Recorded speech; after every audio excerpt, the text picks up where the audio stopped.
confirmed number of new coronavirus cases reported in Los Angeles County over the last 24 hours is 8,786, with 37 additional deaths.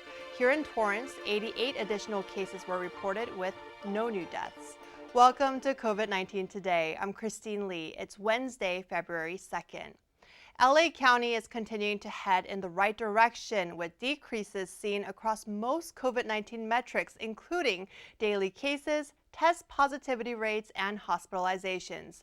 For the week ending on January 31st, the county saw an average of 18,617 daily cases, a 38% drop compared to the previous week. The daily average case rate went down as well to 193 positive cases per 100,000 residents, a 38% drop. And the 7-day average daily test positivity rate declined by 33% to 8.8%. Hospital admissions for COVID-positive patients are also down significantly. The 7-day stretch saw admissions drop by 143, a 24% decrease. But public health officials say deaths are continuing to trend upwards. They typically lag behind hospitalizations. The 7-day average of daily deaths saw a 7% increase to 62.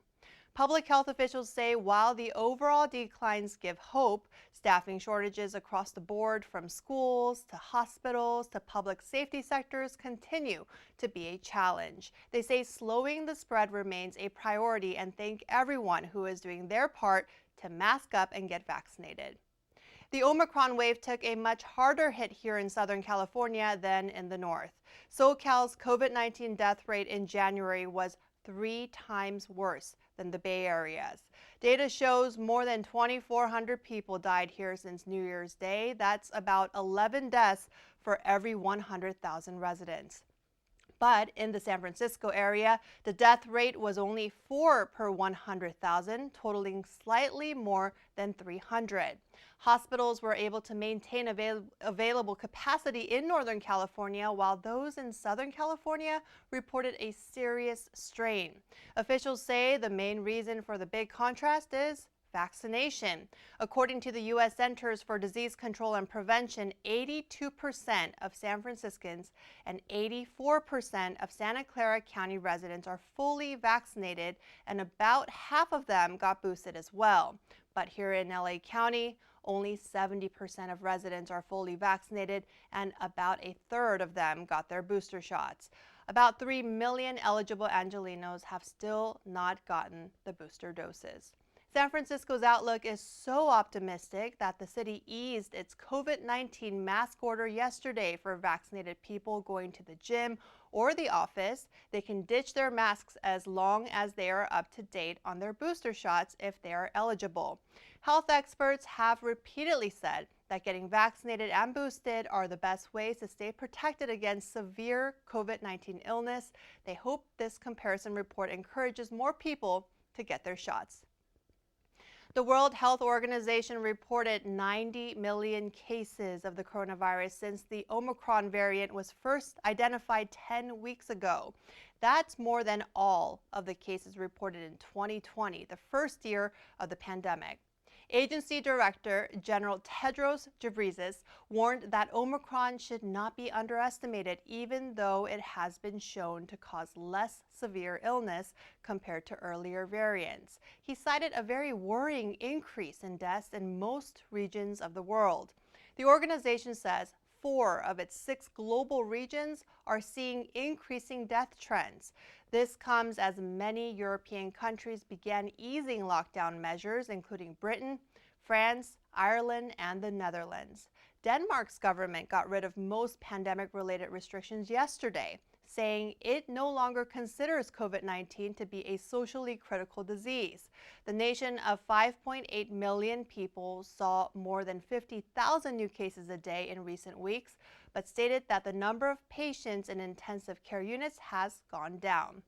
World Health Organization officials say a group of experts that came together last year to look into the emergence of new pathogens such as the coronavirus is expected to issue a report in the coming weeks. The group met about a half dozen times since late November and will share their current understanding of the origins of this particular pandemic.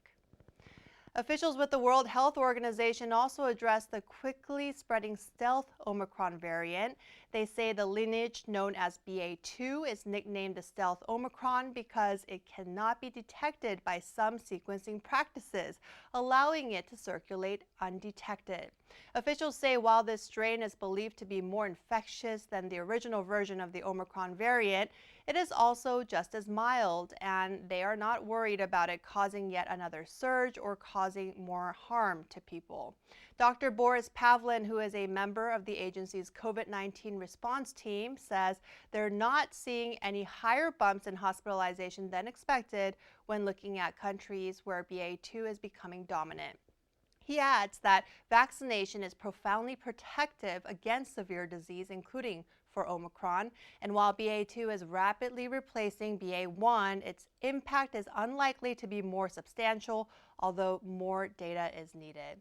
The new variant was first detected last month in Denmark and the United Kingdom and quickly spread through both nations.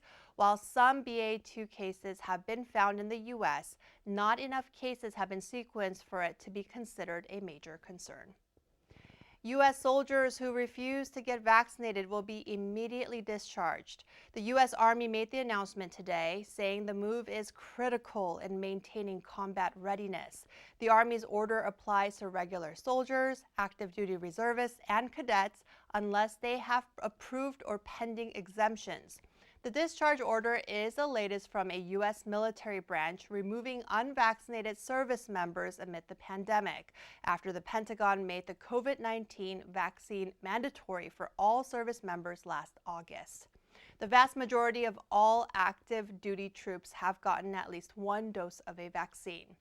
About 80 uniformed military personnel across the different services have died from the coronavirus. Army Secretary Christine Wormuth says Army readiness depends on soldiers who are prepared to train, deploy, fight, and win our nation's wars.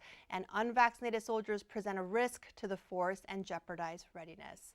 Other branches of the U.S. military, including the Air Force, already started to remove those who have chosen not to get vaccinated. Security and COVID-19 are two big concerns for Super Bowl organizers as preparations get underway. The big game takes place at the SoFi Stadium on February 13th. The LA County Sheriff's Department, LAPD, and even federal agencies are getting involved to make sure the major event in Inglewood goes smoothly. The National Nuclear Security Administration began conducting low-level flights yesterday and continue to do so today. And starting tomorrow, LAPD will beef up patrol through the Monday after the Super Bowl. The administration is also performing preventative radiation detection across the LA area, saying it's important if there is a nuclear or radiation emergency. Officials add that there is no need to be alarmed. These flights are performed ahead of major public events such as presidential inaugurations and other high-profile athletic competitions. The ongoing pandemic has added a layer of concern. LA County leaders and NFL representatives will join together to discuss COVID-19 safety.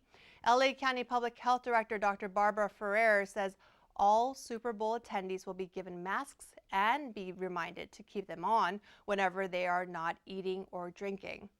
And speaking of eating, our local Torrance bakery is getting excited for the big game as well. They created special Rams-themed cookies and cakes. Debbie Hayes from Discover Torrance sent us pictures of these delicious treats today. They're only available until the Super Bowl, so if you want a timely sugar rush, you should head over to the bakery soon.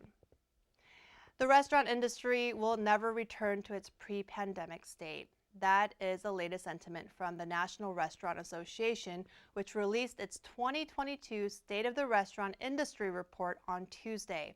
The trade group says this year will be a new normal, as it struggles to rebound and competition for workers remains intense. Industry experts say changing consumer behavior and dining preferences, as well as the extraordinary challenges over the past 2 years, led to the industry unlikely to ever completely return to its pre-pandemic state. The group predicts sales will continue to rise due to pent-up demand this year to $898 billion, up from $864 billion in 2019. But just 1 in 4 restaurant operators believes their restaurant will be more profitable this year than last. Recruitment and retention are top issues. 7 out of 10 restaurant operators say they don't have enough employees, and about 50% say that will continue to be a big challenge throughout 2022, with some even looking at robots to help fill the gap. Well, more and more adults are taking over-the-counter melatonin to fall asleep, and some may be using them at dangerously high levels. A new study published in the Journal of American Medical Association found that by 2018, Americans were taking more than twice the amount of melatonin they took a decade earlier. Since 2006, a small but growing group of adults are taking far more than the recommended 5 milligrams a day.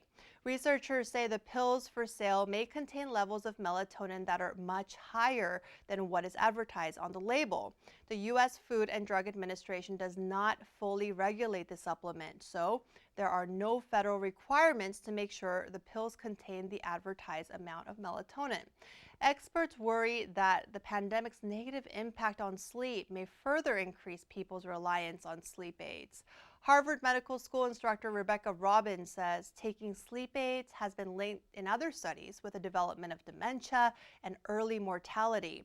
Melatonin can cause a number of side effects as well, including headaches, dizziness, stomach cramps, and depression, as well as abnormally low blood pressure. It can also interact with common medications and trigger allergies. While short-term use for jet lag, shift workers, or people who have trouble falling asleep appears to be safe, long-term safety is unknown. Well, today is Groundhog Day, a day when America puts its faith in the paws of furry forecasters. 2 famous groundhogs have been predicting what the weather has in store for years, and this time they're torn. In Pennsylvania, Punxsutawney Phil placed his bet on 6 more weeks of winter. But in New York, Charles G. Hogg, or Staten Island Chuck, emerged from his burrow to see his shadow, which means an early spring is to be expected. Both have long histories and mixed track records when it comes to predicting the weather. The Storm Facts Almanac puts Punxsutawney Phil as having a 39% accuracy rate, while the Staten Island Zoo says its star groundhog is right 85% of the time. And if these 2 groundhogs aren't cute enough, there's another groundhog trying to steal the spotlight. Stumptown Phil at the Oregon Zoo made a prediction for an early spring as well. Of course, for the most accurate forecast, check with the human experts at the National Weather Service or at your local news stations. It's hard to believe the Winter Olympic Games have already begun. The official 2022 Beijing Winter Olympics kicks off with the opening ceremony on Friday, but competitions actually started this morning with 4 matches in curling mixed doubles. Team USA beat Australia 6-5 in the opener of the round-robin tournament. And a day earlier, U.S. skier Kai Owens injured her face in a crash during a mogul's training run preceding the event's qualifying round. The 17-year-old shared photos of her injuries on social media and says she is still in high spirits and working with her medical team to evaluate and make the best decisions. China is 16 hours ahead of the Pacific time zone, so it makes it a bit tricky to catch the games or festivities in real time. So set your alarms now if you plan to watch the opening ceremony on Friday, because it begins at 3:30 a.m. our time. The annual Greater Los Angeles Homeless Count takes place over 3 days and 3 nights this month, and the city of Torrance needs your help. The city has served as a deployment site and partners with the LA Homeless Services Authority, local municipalities, law enforcement, and community members to get the official statistics of what homelessness looks like in our community. These are then used to bring the much-needed services and housing to the South Bay. This year, the count takes place on Wednesday, February 23rd at the Ken Miller Recreation Center. You do not need any prior experience to volunteer, and due to the pandemic, volunteers are limited to 2 or 3 individuals from the same household. Those under the age of 18 must volunteer with a parent or a guardian. Families can register together at theycountwillyou.org/Torrance_count_2022-0126. If you have any questions, email the City of Torrance leads listed on your screen. Well, before we go, at the end of each program, we like to share feel-good stories from our community. Pictures, images, and videos that remind us of how resilient our community is and how Torrance truly cares.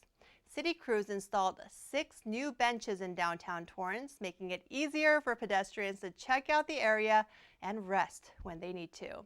The Community Development Department and the Community Services team worked together to place the seats in front of Chatto Tea Room, Sartori Thai Cuisine, Buckingham Investments, Cozy Cafe, and Torrance Bakery. City workers hope the additional seating entices more people to come out to Old Town, take a stroll, and enjoy the views. Now, if you have a great story, an upcoming event, a photo or video you'd like to share, email us at covid19today@torranceca.gov. We'd love to hear from you.